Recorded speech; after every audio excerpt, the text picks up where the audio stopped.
Hello बच्चों, welcome to our YouTube channel career planet. आज के इस वीडियो में हम डिस्कस करेंगे आरबीएससी क्वेश्चन बैंक की सीरीज़ का एक अलग पार्ट, जिसमें पहली बार राजस्थान बोर्ड के एग्जामिनेशन में, सीनियर सेकेंडरी फिजिक्स एग्जामिनेशन में, साइंस के एग्जामिनेशन में फिल इन द ब्लैंक्स वाले क्वेश्चंस मिलेंगे आपको। तो ये किस तरह से होते हैं, कैसे होते हैं, मैं आपको बताता हूँ। देखो, पहला question, dimensional formula of intensity of electric field. मतलब आपको जो क्वेश्चन पूछा है उसका आंसर यहीं पर फिल इन द ब्लैंक्स में लिखना है, फिल करना है इस ब्लैंक स्पेस को। ठीक है, तो आप देखो, सबसे पहले पूछा dimension formula of intensity of electric field. अब इलेक्ट्रिक फील्ड इंटेंसिटी का डायमेंशन फॉर्मूला लिखना है। ठीक है, आप कैलकुलेट कर सकते हैं, इसको कैलकुलेट करके आप लिख सकते हो। इलेक्ट्रिक फील्ड इंटेंसिटी की डेफिनेशन आपको पता है, फोर्स पर यूनिट चार्ज। तो फोर्स का डायमेंशन फॉर्मूला लिख दिया m1 L1 T-2 और चार्ज का लिख दिया A1 T1। ठीक है, तो यहाँ से डायमेंशन फॉर्मूला मिल जाएगा जो आपको लिखना है यहाँ पर ब्रैकेट में। तो ये आ गया m1 L1 T, यहाँ पर 1 है तो ऊपर जाके -1 हो जाएगा, तो T-3 एंड A-1। ठीक है, तो ये डायमेंशन फॉर्मूला हुआ इलेक्ट्रिक फील्ड इंटेंसिटी का। Next, the charge of an ideal dipole. Charge of an ideal dipole, तो आइडियल डायपोल अगर होता है तो आपको पता है +Q और -Q, +Q -Q ये है। तो +Q -Q अगर टोटल चार्ज देखोगे तो क्या आएगा, 0 आएगा। चार्ज क्या आएगा, 0। तो आप लिख सकते हैं इसमें 0 चार्ज होगा। ठीक है, आइडियल चार्ज क्या होगा, आइडियल डायपोल क्या होगा, 0 होगा, और साइज होगी इट्स वेरी स्मॉल। राइट, इस तरह से इसका फिल इन द ब्लैंक्स में आपको फिल करना है। नेक्स्ट देखो, the tangent drawn to a point of the electric field line. ठीक है, इलेक्ट्रिक फील्ड लाइन के किसी पॉइंट पे टेंजेंट आप ड्रॉ करोगे तो ये क्या रिप्रेजेंट करता है, इट रिप्रेजेंट डायरेक्शन ऑफ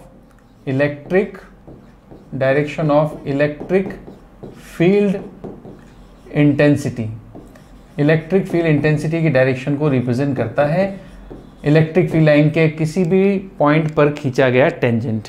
ठीक है, नेक्स्ट देखो, fourth, the working force between two fix point charges, मतलब कूलम्स लॉ की बात कर रहा है, is product of magnitude of two charges and the square of distance. मतलब आपको पता है Coulomb's law F proportional to Q1 Q2 होता है एंड अपॉन में R² होता है। So the working force between two fix point charges is directly proportional to and यहां पर आएगा इनवर्सली डायरेक्टली प्रोपोर्शनल आ जाएगा, directly proportional to product of the magnitude of two charges and inversely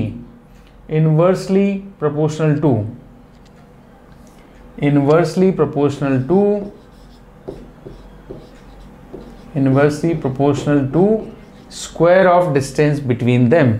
इस तरह से आपको फिल इन द ब्लैंक्स भरना है। आइडिया आपको खुद देता है कि क्या आइडिया, क्या कुछ क्वेश्चंस में तो आपको खुद को आइडिया मिल जाता है हमें क्या फिल करना है।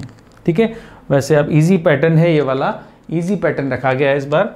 सो दैट ये देखो, आपने अगर इलेक्ट्रिक लाइन की प्रॉपर्टी पढ़ी है तो आपको याद होगा, electric field line starting from and ends at. तो starting from positive charge, electric lines आपको पता है कौन से चार्ज से स्टार्ट होती है, पॉजिटिव चार्ज से स्टार्ट होती है।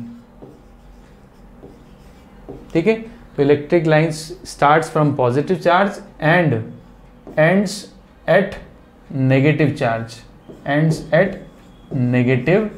चार्ज। ठीक है, ये है property electric lines of force की, जो यहाँ पर फिल इन द ब्लैंक्स में लिख दी गई है। आपको इजीली 1 मार्क यहाँ पर मिल सकता है। नेक्स्ट देखो, the dimension formula of electric dipole moment. अब इलेक्ट्रिक फील्ड का पूछा था, अब इलेक्ट्रिक डायपोल मोमेंट का पूछ लिया। तो डायपोल मोमेंट आपको पता है, डायपोल मोमेंट होता है charge into distance between charges. किसी भी डायपोल में चार्ज, कोई भी चार्ज ले लोगे, दो चार्जेस में से कोई भी एक charge low and distance between charges, तो इसका डायमेंशन फॉर्मूला लिखना है। अब चार्ज का डायमेंशन फॉर्मूला आपको पता है A1 T1 और डिस्टेंस का तो आपको पता है L1 होता है। ठीक है, तो डिस्टेंस का L1 होता है तो आप इसको इजीली लिख सकते हो। तो डायमेंशन फॉर्मूला क्या आ जाएगा, स्टार्ट करोगे m0 L1 right T1 A1, ये डायमेंशन फॉर्मूला होगा डायपोल मोमेंट का। ठीक। नेक्स्ट देखो value of quantum charge. Quantum का मतलब यहाँ पर बोला जाता है मिनिमम चार्ज, तो value of minimum charge, right. तो मिनिमम चार्ज क्या होगा, मिनिमम चार्ज आपको पता है ई होता है, ई का मतलब an electronic charge, an electronic charge मतलब एक इलेक्ट्रॉन का चार्ज, जो आपको पता है कितना होता है एन इलेक्ट्रॉनिक चार्ज, वैल्यू भी लिख दोगे आप 1.6 इंटू 10⁻⁻19 कूलम, ठीक है। तो minimum charge an electronic charge होता है। Value of Coulomb's force in conductive medium is, अब कूलम फोर्स का फॉर्मूला आपको पता है, F इक्वल्स टू जो कांस्टेंट आता है उसकी वैल्यू पता है 1/4 पाई एप्सिलॉन, मैंने लिख दिया मीडियम के लिए Q1 Q2 upon epsilon naught, Q1 Q2 upon R square, ये फॉर्मूला है। अब यहाँ पे मीडियम कैसा है, कंडक्टिव मीडियम है, कंडक्टिव मीडियम है तो इसका मतलब ये कंडक्टर का हमें यहाँ पे एप्सिलॉन नॉट पुट करना है, एप्सिलॉन पुट करना है कंडक्टर का। तो कंडक्टर के लिए एप्सिलॉन जो होता है, किसी भी कंडक्टर का अगर आप एप्सिलॉन निकालोगे तो ये कंडक्टर का एप्सिलॉन होता है इनफाइनाइट, ठीक है। तो अगर मैं यहाँ पे इनफाइनाइट लिख दूंगा, तो मैंने इनफाइनाइट लिख दिया तो बाकी सब वैल्यू है, अपॉन में इनफाइनाइट आएगा तो टोटल फोर्स क्या आ जाएगा, 0। So coulomb force in conductive medium क्या आंसर आएगा, इज 0, ठीक है। इस 0 लिखना है, fill in the blanks fill करने हैं, आराम से आप फिल करें इसको। नेक्स्ट देखो value of relative permittivity of conductive medium, again related question पूछ लिया। Relative permittivity epsilon R for conductive medium क्या होता है, इनफाइनाइट होता है, ठीक है। एब्सोल्यूट परमिटिविटी भी पूछेंगे कंडक्टिव मीडियम की तो भी इनफाइनाइट होती है, रिलेटिव पूछें तो भी इनफाइनाइट होती है, इजी है। Electric force lines, electric lines of force are always on an equipotential surface, आपने पढ़ा होगा इक्विपोटेंशियल सरफेस का और इलेक्ट्रिक लाइन्स का रिलेशन, तो हम कहते हैं are always perpendicular, are always perpendicular,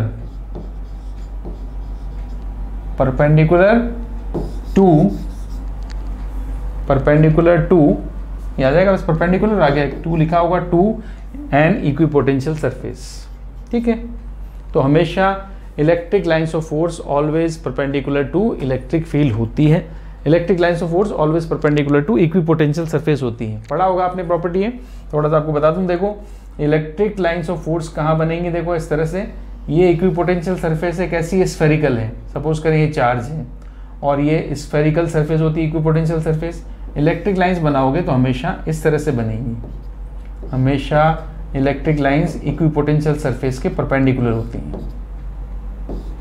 ठीक है, इस तरह से। अब इक्विपोटेंशियल सरफेस चाहे स्फेरिकल हो, चाहे सिलेंडर हो, चाहे प्लेन हो, लाइन्स हमेशा परपेंडिकुलर होंगी। नेक्स्ट देखो the lower angle between the magnetic meridian and the geometrical meridian at the place is called. अब लोअर का मतलब यहाँ पे देखो आप, लोअर का क्या मतलब हुआ यहाँ पर, लोअर मतलब मिनिमम की बात की जा रही है,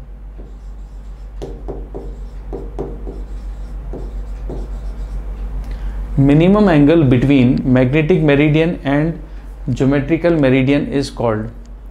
अब मिनिमम एंगल होगा ज्योमेट्रिकल मेरिडियन और मैग्नेटिक मेरिडियन के बीच में, इज कॉल्ड, यहाँ पर एक क्वेश्चन पूछा है, मैग्नेटिक मेरिडियन हो गया, ज्योमेट्रिकल मेरिडियन हो गया, दोनों मेरिडियन हो गए, यहाँ पर दोनों के बीच में angle of dip is called angle of dip, ठीक है, is called angle of, angle of, sorry dip क्या, एंगल ऑफ डिक्लिनेशन कहते हैं इसको, एंगल ऑफ डिक्लिनेशन। दो एंगल आपने पढ़े हैं, एक तो होता है एंगल ऑफ डिक्लिनेशन, एक होता है एंगल ऑफ डिप। तो एंगल ऑफ डिप अलग है, एंगल ऑफ डिक्लिनेशन होता है angle between magnetic meridian and geometrical meridian, ठीक है। नेक्स्ट देखो the angle that is formed between the direction of resultant magnetic field of the earth and the horizontal direction to the magnetic meridian is called, यहाँ पर ये भी angle हो गया, तो ये है आपका angle of dip, is called angle of dip. वो तो कहलाता है एंगल ऑफ डिक्लिनेशन और ये कहलाएगा एंगल ऑफ डिप, ठीक है। नेक्स्ट देखो the temperature at which ferromagnetic material are converted into electromagnetic material, ferromagnetic converted into paramagnetic है, नॉट इलेक्ट्रो, पैरामैग्नेटिक। तो आपने पढ़ा होगा ऐसा कौन सा टेम्परेचर है जिस टेम्परेचर पर फेरोमैग्नेटिक मटेरियल पैरामैग्नेटिक में कन्वर्ट हो जाएगा, is called Curie temperature, is called Curie temperature, ठीक है। नेक्स्ट देखो, the magnetism that remains in magnetic material even after removing the magnetic field is called तो is called magnetic retentivity, is called retentivity कह सकते हो आप, retentivity. ये सारे क्वेश्चंस रिपीट हो रहे हैं, जो वन लाइन के क्वेश्चन थे उसी को आपको फिल इन द ब्लैंक्स में कन्वर्ट करके दे दिया। इसको रिटेंटिविटी कहते हैं, रेजिडुअल मैग्नेटिज्म भी कहते हैं। रेजिडुअल मैग्नेटिज्म और रिटेंटिविटी एक ही बात है।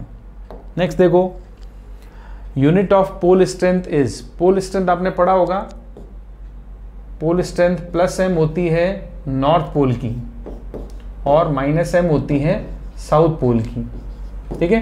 पोल स्ट्रेंथ की यूनिट होती है एम्पियर मीटर, एम्पियर मीटर, ये पोल स्ट्रेंथ की यूनिट है, ठीक है। नेक्स्ट देखो, the value of sensitivity is negative for, ये जो सेंसिटिविटी पूछी है ये मैग्नेटिक की बात हो रही है, मैग्नेटिक सेंसिटिविटी।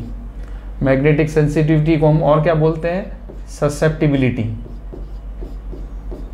ससेप्टिबिलिटी हम बोलते हैं इसको। तो आपको पता है इसका साइन इस तरह से होता है, इसको काई बोलते हैं, जाई बोल सकते हैं। ये किसके लिए नेगेटिव होती है, हमने पढ़ा है डायामैग्नेटिक के लिए। डायामैग्नेटिक सब्सटेंस होते हैं उनके लिए नेगेटिव होती है, पैरामैग्नेटिक सब्सटेंस के लिए पॉजिटिव होती है, फेरो के लिए भी पॉजिटिव होती है, ठीक है। नेक्स्ट देखो आगे, the substance which less repel in magnetic field their permeability is less than 1, ये है लेस, द सब्सटेंस है which less repel in magnetic field, जो कम रिपेल होते हैं और जिनकी परमिबिलिटी लेस देन 1 होती है, इसको बोलते हैं पैरामैग्नेटिक, पैरामैग्नेटिक। अभी हमने पढ़ा डायामैग्नेटिक होता है, इसकी परमिबिलिटी नेगेटिव होती है, बस कम होती है, लेस देन 1 है, पॉजिटिव है बट लेस देन 1 है, तो पैरामैग्नेटिक। ये कौन सा सब्सटेंस है, पैरामैग्नेटिक, ठीक है। नेक्स्ट देखो, the magnetic moment of an atom of a substance is 0, the net magnetic moment of an atom of a substance 0। तो किसके लिए, कौन से सब्सटेंस है जिसके किसी एटम का मैग्नेटिक मोमेंट 0 होता है, तो हम बोलेंगे डायामैग्नेटिक।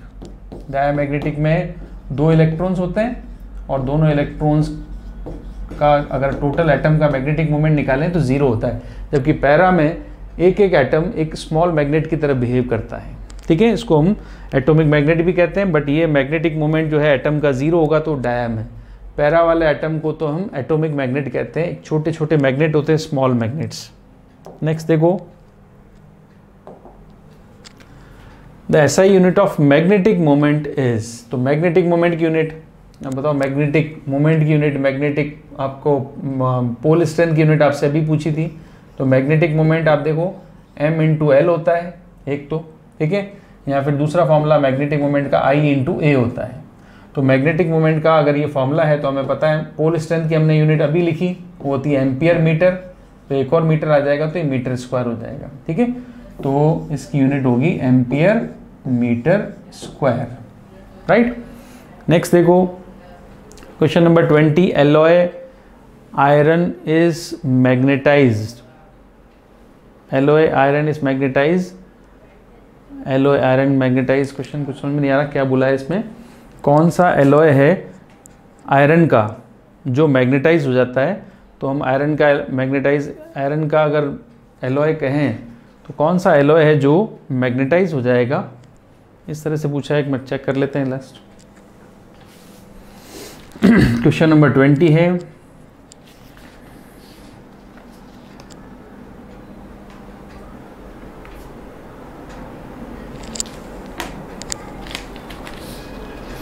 कौन सा एलॉय, आयरन ये फेरोमैग्नेटिज्म है, आयरन इज मैग्नेटाइज नहीं, फेरोमैग्नेटिक पूछा है। Which alloy is ferromagnetic, alloy is ferromagnetic, ये क्वेश्चन है, फेरोमैग्नेटिक।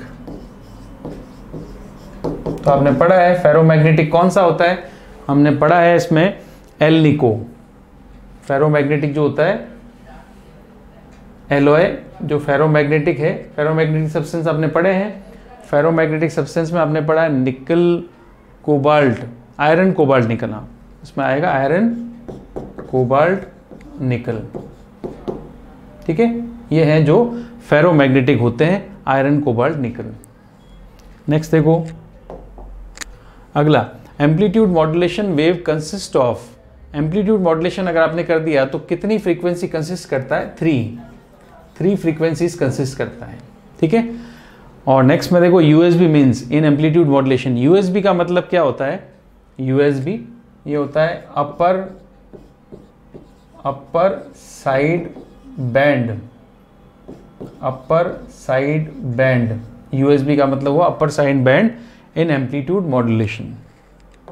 नेक्स्ट देखो, normal bandwidth of amplitude modulation radio signal is. Question number 23 में नॉर्मल आपसे पूछा है, नॉर्मल बैंडविड्थ जो होती है एम्पलीट्यूड मॉड्यूलेशन में, नॉर्मल बैंडविड्थ क्या होती है एम्पलीट्यूड मॉड्यूलेशन की? तो एम्पलीट्यूड मॉड्यूलेशन अगर होगा तो सारे मॉड्यूलेशन की अलग अलग बैंडविड्थ होती हैं, सब मॉड्यूलेशन की अलग अलग बैंडविड्थ होती है। तो इसमें एम्पलीट्यूड मॉड्यूलेशन की आपसे बैंडविड्थ पूछी है। एक बार नॉर्मल इक्वेशन चेक कर लेते हैं। एम्पलीट्यूड मॉड्यूलेशन रेडियो सिग्नल बोला है, amplitude modulation radio signal.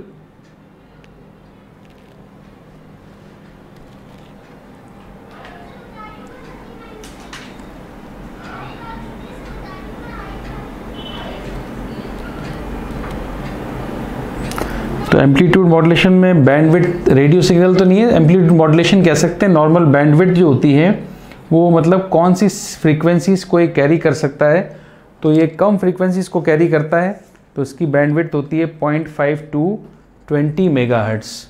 Normal bandwidth जो होती है इसकी आएगी 0.5 to 20 मेगाहर्ट्ज़। बैंडविड्थ का मतलब आपको पता है बैंडविड्थ रेंज होती है, तो एम्पलीट्यूड मॉड्यूलेशन की रेंज 0.5 to 20 मेगाहर्ट्ज़ होती है। नेक्स्ट देखो, in TV broadcasting which modulation are required. तो इसमें भी आपको पता है amplitude modulation. Amplitude modulation required होता है टीवी की ब्रॉडकास्टिंग, मतलब आप जो टीवी आप देखते हो, टीवी सिग्नल्स आपको मिलते हैं टाटा स्काई के थ्रू, वो कौन से मॉड्यूलेशन के थ्रू आप तक पहुंचते हैं? वो है एम्पलीट्यूड मॉड्यूलेशन। नेक्स्ट देखो, waves are related to telecommunication. कौन सी वेव्स टेलीकम्युनिकेशन से रिलेटेड होती हैं? तो वो है रेडियो वेव्स। ठीक है, नेक्स्ट देखो 26, transition of weak frequency signals over high frequency signals is called. Weak frequency signal जो अपन एक्चुअल सिग्नल जो मैसेज सिग्नल होता है, इसको हाई फ्रीक्वेंसी के सिग्नल्स पर क्या करना है? ट्रांसफ़र करना है, ट्रांजिशन करना है। ठीक है, ट्रांजिशन मतलब हम कह सकते हैं यहाँ पर सुपरपोजिशन है, ये सुपरपोजिशन या सुपर इम्पोज कर रहे हैं। सो सुपरपोजिशन ऑफ, ट्रांसमिट करेंगे, ट्रांजिशन करेंगे मतलब सुपरपोजिशन करेंगे weak frequency signal over high frequency signals is called. ये आपने पढ़ा है, किसकी डेफिनेशन है? ये है डेफिनेशन मॉड्यूलेशन की। मॉड्यूलेशन का मतलब ये होता है कि लो फ्रीक्वेंसी सिग्नल्स को हाई फ्रीक्वेंसी सिग्नल्स पर सुपर इम्पोज करना। राइट, नेक्स्ट देखो 27, to radiate electromagnetic it acts as a source and acts as receiver. 27 question number बोला है आपसे,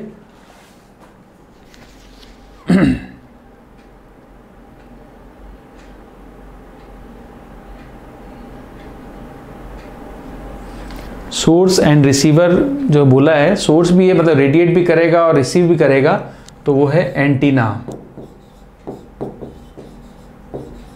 एंटीना क्या होता है? सिग्नल्स को रिसीव भी करता है और सिग्नल्स को सेंड भी करता है। नेक्स्ट देखो 28, value of receptive area in modulation less than modulation. Receptive area मतलब कलेक्ट करने का जो एरिया होता है वो किस में ज़्यादा होता है और किस में कम होता है पूछा है। तो मॉड्यूलेशन आपने पढ़ा है दो तरह का, तो modulation area in modulation less than this, तो आपको इसमें पढ़ना, रिसेप्टिव एरिया को देखना पड़ेगा। ज़्यादा रिसेप्शन एरिया, ज़्यादा मतलब हम सिग्नल्स को कलेक्ट करने का जो पार्ट होता है, ज़्यादा सिग्नल्स को लेने का जो पार्ट होता है वो फ्रीक्वेंसी मॉड्यूलेशन का होता है। तो फ्रीक्वेंसी मॉड्यूलेशन वैसे भी आपको पता है एम्पलीट्यूड मॉड्यूलेशन से बेस्ट होता है, बेटर होता है, क्योंकि फ्रीक्वेंसी मॉड्यूलेशन जिसको FM भी कहते हैं, फ्रीक्वेंसी मॉड्यूलेशन FM, ये जैसे आपने अभी एम्पलीट्यूड मॉड्यूलेशन की रेंज लिखी थी, बैंडविड्थ लिखी थी, तो फ्रीक्वेंसी मॉड्यूलेशन की बैंडविड्थ ज़्यादा होती है, इसलिए इसको रिसेप्टिव एरिया ज़्यादा होता है, उसमें ज़्यादा से ज़्यादा सिग्नल्स को कलेक्ट किया जा सकता है। तो frequency modulation, in frequency modulation value of receptive area is less than, नहीं फ्रीक्वेंसी नहीं, लेस देन पूछा है, तो यहाँ पे लिखोगे in amplitude modulation. Amplitude modulation में यहाँ पे लिखेंगे in amplitude modulation. Amplitude modulation में receptive area less than frequency modulation. मैंने आपको बताया फ्रीक्वेंसी में ज़्यादा होता है फ्रीक्वेंसी मॉड्यूलेशन।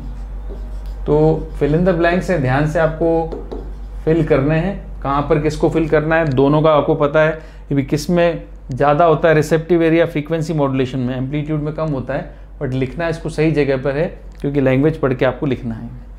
नेक्स्ट देखो, the physical connection between is called line communication. अब कम्युनिकेशन में आपने लाइन कम्युनिकेशन पढ़ा है, द फिजिकल कनेक्शन बिटवीन, तो दो एंटीनास जो होते हैं उनको ज्वाइन करने वाली लाइन को कहते हैं लाइन कम्युनिकेशन। तो कौन कौन सा एंटीना है, पहला आएगा ट्रांसमीटर एंटीना,